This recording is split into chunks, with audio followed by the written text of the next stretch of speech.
भगवान श्री कृष्ण का एक बहुत बड़ा भक्त हुआ, लेकिन वह बहुत गरीब था। एक दिन उसने अपने शहर के सबसे बड़े गोविंद गोधाम की महिमा सुनी और उसका वहां जाने का मन हुआ। कुछ दिन बाद जन्माष्टमी आने वाली थी।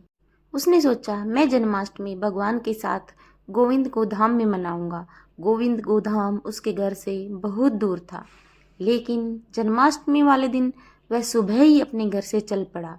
उसके मन में कृष्ण भगवान को देखने का उत्साह और वह भगवान के भजन गाता जा रहा था। उसने देखा रास्ते में जगह जगह लंगर और पानी की सेवा हो रही थी। वह ये देखकर बहुत आनंदित हुआ कि वाह प्रभु, आपकी लीला मैंने तो सिर्फ सुना ही था कि आप कितने बड़े कृपा निधान हैं। आप हम जैसे गरीबों पर बहुत दया करते हो। आज अपनी आंखों से देख भी लिया, सब गरीब भिखारी और आम लोग एक ही जगह लंगर प्रसाद पाकर कितने खुश हैं। भक्त ऑटो में बैठा सब देख रहा था। उसने जाते समय कुछ नहीं लिया। सोचा पहले प्रभु के दर्शन करूंगा, फिर कुछ खाऊंगा, क्योंकि आज तो वहाँ गरीबों के लिए बहुत प्रसाद का इंतजाम किया गया होगा। रास्ते में उसने भगवान के लिए थोड़े से अमृत का प्रसाद लिया। वह इतने उत्साह में था कि इतनी बड़ी धूप में भी भगवान के घर पहुंच गया और मंदिर की इतनी प्यारी सजावट देखकर वह भाव विभोर हो गया। भक्त ने फिर मंदिर के अंदर जाने का किसी से रास्ता पूछा।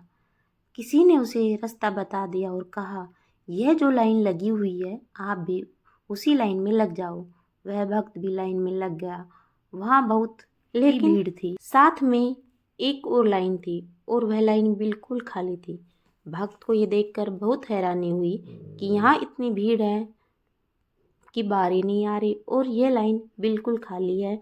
लोग जल्दी जल्दी दर्शन करते जा रहे हैं। लेकिन जब उस भक्त से रहा नहीं गया तो उसने अपने साथ वाले भक्त से पूछा कि भैया, यहाँ इतनी भीड़ है और वह लाइन इतनी खाली क्यों है, और वहाँ सब लोग इतनी जल्दी जल्दी दर्शन करने के लिए कैसे जा रहे हैं, जबकि ये लोग तो हमसे काफ़ी बाद में आए हैं। भक्त ने कहा, भाई यह वीआईपी लाइन है, इसमें शहर के अमीर लोग हैं।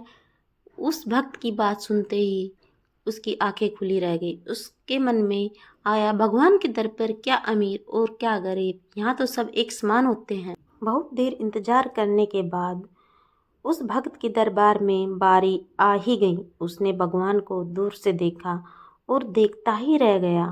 उसकी छवि को देखकर वह बहुत आनंदित हुआ। उसने देखा कि वहाँ तो सभी लोग भगवान को 56 भोग लगा रहे हैं, लेकिन वह अपने अमरूद सभी से छिपा रहा था।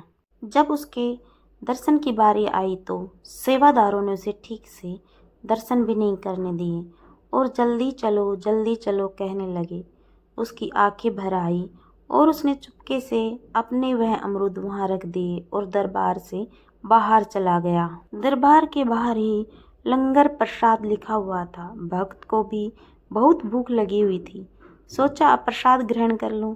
जैसे ही वह लंगर हाल के गेट पर पहुंचा तो वहाँ दरबान खड़े थे और वहाँ उन्होंने इस भक्त को रोका और कहा, पहले वीआईपी पास दिखाओ और फिर अंदर जाओ। भक्त ने कहा, यह वीआईपी पास क्या होता है, मेरे पास तो नहीं है। दरबार ने कहा, यहाँ जो अमीर लोग दान करते हैं उनको पास मिलता है और वही लोग यहाँ पर लंगर ले सकते हैं। भक्त की आंखों में आंसू आ गए और वह फूट फूट कर रोने लग गया और वह भगवान से नाराज हो गया और अपने घर वापस जाने लगा।